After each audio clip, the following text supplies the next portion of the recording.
Hey guys, welcome back to the studio and thank you so much for joining me. Today I'm going to be teaching you how to burnish edges. It's going to be a quick and easy tutorial and something that will be super useful for you in your leather craft. I'm going to walk you through exactly what to use and how to use them to get a brilliantly polished finish to your leather projects. So let's dive in and get straight to it, shall we? Okay guys, so I've laid out everything that you're going to need. I'll go through them and let you know what they are and what you're going to use them for, and then we'll start burnishing.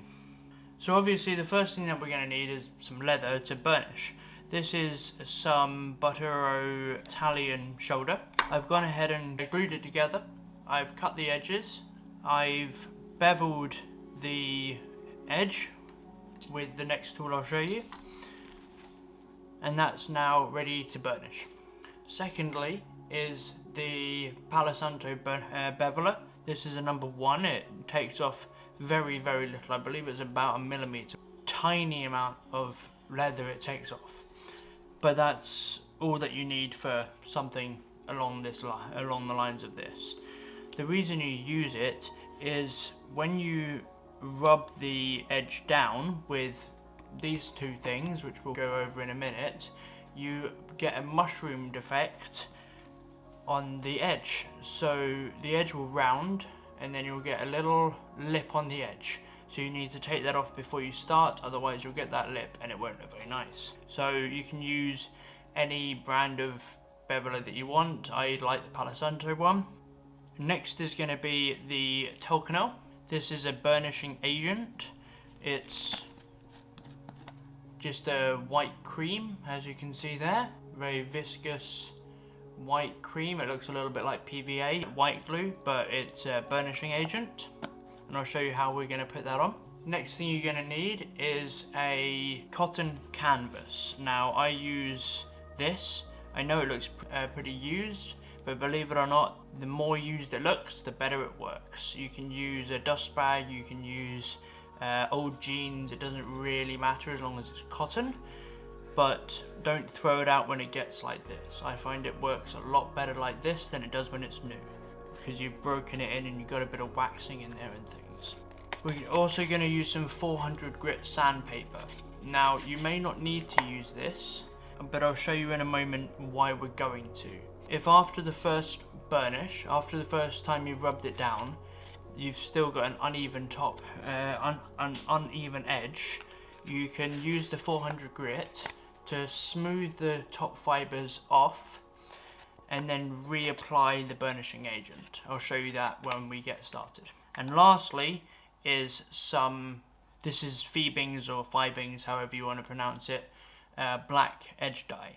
Now I don't always dye my edges when I'm burnishing veg tan, but in this demonstration I will, and I'll show you how to use it. Obviously Phoebings dye, Phoebings leather dye comes in a Phoebings bottle. I've decanted the Phoebings dye into this acrylic marker. It's got a foam top, as you can see, and a little metal ball in there to help keep it liquid.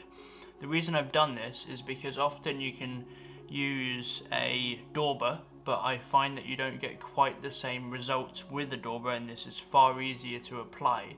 So I've just decanted it into this, but this is just how I find it easiest. So that's everything that we're going to need to burnish vegetable tanned leather. So we'll get started, shall we? Alright guys, so the first thing we're going to do is take our vegetable tan leather and we're going to apply some Telcanel. As a quick tip, you don't need to use much. So we're just going to dip our finger in. We're going to use literally half of that.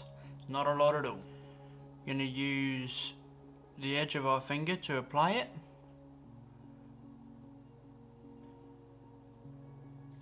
Alright, and then we're going to simply run our finger down each side. And then down the middle. Followed by taking the excess off each side making sure we get full coverage of it. Now we don't want to start rubbing it with the cloth instantaneously, immediately after we've applied it. We want to let that soak in for just a few seconds.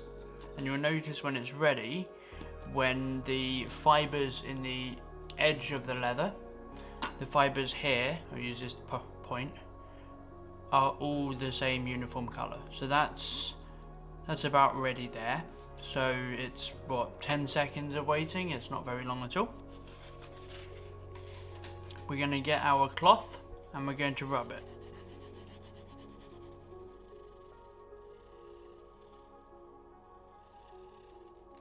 One trick for you is to fold the canvas in half so you've got quite a firm edge, because part of burnishing is simply making sure that all of the fibres are stuck down. And we're going to keep rubbing until we hear a specific noise, and I'll tell you when we've got there.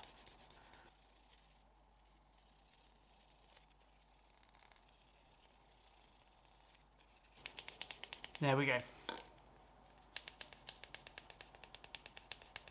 So when you can start to hear that sound, you know we are burnished.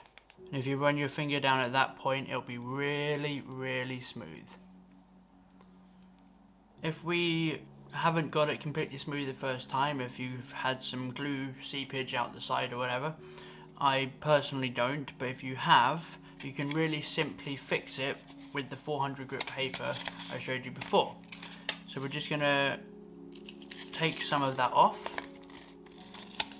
and going in one direction, you want to run that sandpaper down that edge. You don't want to go back and forwards, you just want to go in one direction,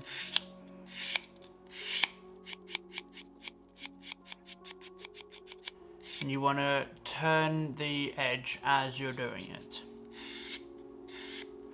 And that allows you to keep that rounded domed edge which we achieved with the beveler. Now that's really smooth. Put that sandpaper to the side again. We're going to get some more Tokonol and we're going to apply that to the edge like we did before. Nice and even coat, not too thick, but enough to get full coverage. Wait a second like we did last time. Whilst that's soaking in, what you'll find this time is that it's much quicker to burnish. And that's because we've already burnished it once. We're just going over it a second time to make sure that the fibres are entirely flat. Now we're going to take our burnishing cloth again and we're going to rub it. You are putting some pressure. You're not just sort of skating over the top. You're putting a little bit of pressure down with that thumb. And there we go, we're almost there already. And there we go. Really, really smooth. Get a nice shine coming up from that now. There's no voids because we've sanded it down. Get a really smooth edge.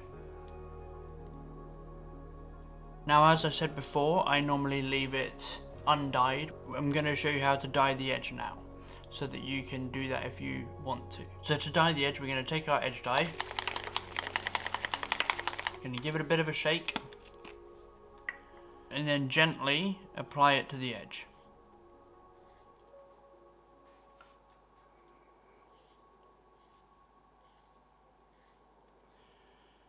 I'm not putting any pressure on this at all, you don't need to. Making sure you've got all of the edge.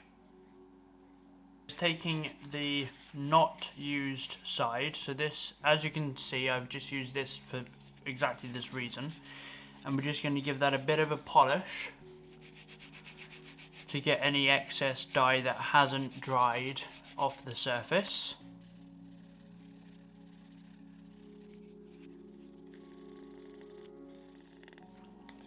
Now you can hear that we've got that sound again. And that sound signifies that we've finished. And that is, it's incredibly smooth, incredibly shiny, and as you can see it's perfectly polished and burnished. And because we put that Tokonol on at the end, the dye won't bleed off onto anything, which is really important. It's all finished. Thank you so much for watching, guys. As the channel is nearing 1,000 subscribers, I'm going to be doing a giveaway, so don't forget to hit the subscribe button so you don't miss out on the giveaway, and I look forward to seeing you next time.